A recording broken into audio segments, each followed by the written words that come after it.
Everyone thinks of changing the world, but no one thinks of changing himself. This insightful saying by Leo Tolstoy is a valuable reminder for all of us to reflect inwardly.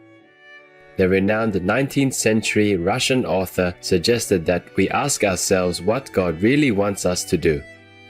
As Leo Tolstoy said, "In the name of God, stop a moment, cease your work, look around you."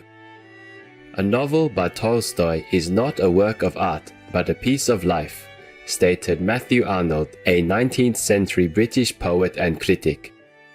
In addition to his renowned epic novels, Leo Tolstoy wrote essays and letters that conveyed the spiritual truths he came to realize in life.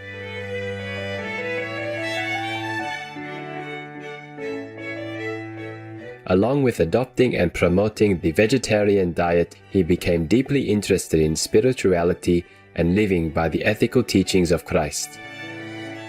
The concepts he conveyed through his writings about peace and the fulfillment of God's will greatly influenced 20th century leaders like Mahatma Gandhi and Dr. Martin Luther King Jr.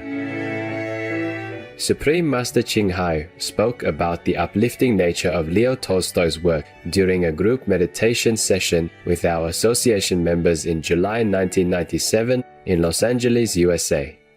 Because Tolstoy was a practitioner, That's why when you read his story, almost a story about spirituality, about God, and very happy, very positive.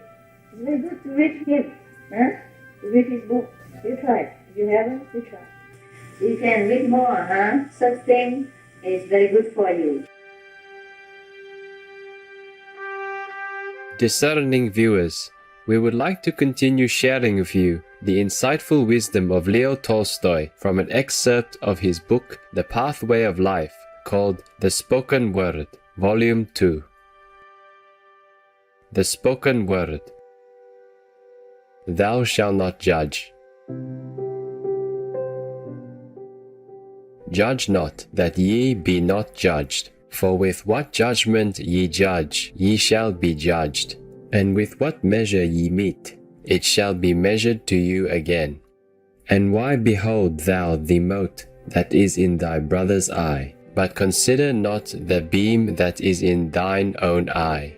Or how wilt thou say to thy brother, Let me pull out the mote out of thine eye, and behold, a beam is in thine own eye? Thou hypocrite, first cast the beam out of thine own eye, and then shalt thou see clearly to cast out the mote out of thy brother's eye. Almost invariably, if we search within, we find the same sin that we condemn in others. And if we do not know in ourselves the very sin which we condemn in others, with a little search we shall find a worse sin. The moment you begin to judge a man, bear in mind not to say anything evil, even if you know this evil thing for a certainty, but particularly if you are not certain of it and merely repeat the words of another. Judging others is always inaccurate because no one knows what has occurred and is occurring in the soul of him who is being judged. It is well to agree with a friend to stop one another as soon as either commences to judge his neighbor, and if you have no such friend, make such an agreement with yourself. To condemn people to their face is evil because it offends them, and to condemn them behind their back is dishonest because it deceives them. The best thing is not to seek anything evil in people and to forget it, but to seek the evil in our own self and to remember it. A witty condemnation is offal disguised with a savory sauce. The sauce conceals the offal, and without noticing it, you are apt to fill yourself with loathsome things. The less people know of the evil acts of others, the stricter they are with themselves. Never listen to a man who speaks evil of others and well of yourself. He who traduces me behind my back fears me. He who praises me to my own face despises me. People are so fond of backbiting that it is hard to abstain from condemning those who are absent in the desire to please one's listeners. But if men must be pleased, try to set before them a different sort of a treat rather than something so harmful both to yourself and to those whom you would please. Harmful effects of unrestraint in words. We know that a loaded gun must be handled carefully, but we refuse to realize that a word must be handled with as much care. A word may not only kill, but also cause evil that is worse than death. Offenses of the body arouse our indignation: gluttony, fighting, adultery, and murder. But we regard lightly the offenses by words: censure, insult, gossip, the printing or writing of harmful and corrupting words. Yet the consequences of the offenses with words are much graver and more far-reaching than the offenses of the body. The difference is only this: the effects of an offense of the body are instantly noticeable, but the evil of word crimes we cannot observe because their effects are removed from us by distance and time. There was once a large gathering of over 1,000 people in a theater. In the midst of the performance, a silly fellow bethought himself of a practical joke and shouted the one word, "Fire!" The people rushed to the doors. A panic occurred. Many were crushed.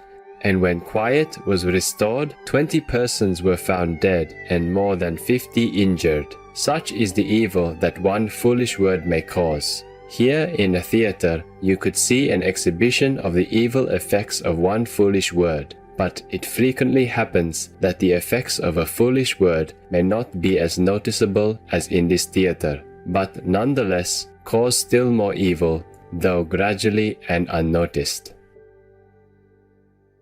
Nothing so encourages idleness as small talk. If people only observed silence without resorting to the idle trifles with which they seek to banish the tediousness of idleness, they would find idleness intolerable and go to work. To speak evil of others harms 3 people in one: him of whom evil is spoken, him to whom evil is spoken, but most of all, him who speaks evil of others. Judging people behind their back is harmful, especially for the reason that the criticism of the defects of a man, which related to him face to face might be useful to him, is hidden from him to whom it might do good, and is communicated to those to whom it can only do harm by arousing a feeling of ill will towards him who is judged.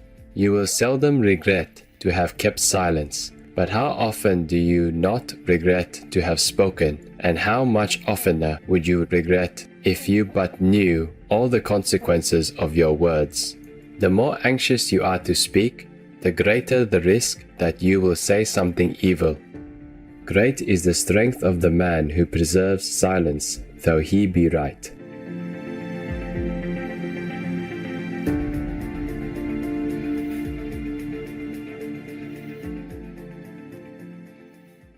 The world's top destroyer of the atmosphere is not the car, nor the factory. It is the meat-eating human being, the Honorable Maneka Gandhi, vegan.